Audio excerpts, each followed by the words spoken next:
Hey folks, this is Logan here with Duncan's Boats, and today we're going to talk about Bimini tops, what they do for you, and the right way to put them up. So we walk back to the back here. Most of them are going to have a quick, easy zip. Okay? Going to zip that.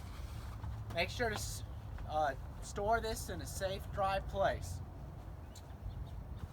Now to get a good tight wrap here on the Bimini top, lots of times you're going to wrap it around a few times. So all we're going to do is unwrap these. Then once you get them unwrapped, you're going to pull it forward here. So this right here is probably one of the most critical points. Of course, we're going to adjust this strap so it gets a good tight fit on it. See there, we're just a little bit too long. So I'm going to pull it in a little bit tighter, and typically just a little bit tighter than what you can do like this. Okay?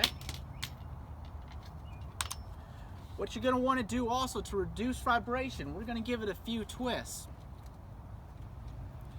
And then lastly, the key here is to pull this down, snap it in. Make sure you got a good tight fit. Of course, we're going to do the same thing here on the other one too as well.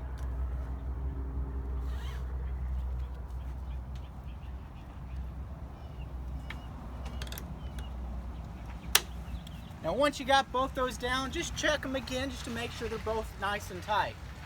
Lastly, what the Bimini top's going to do for you, give you a little bit more shade than maybe what a conventional T-top or something will do for you.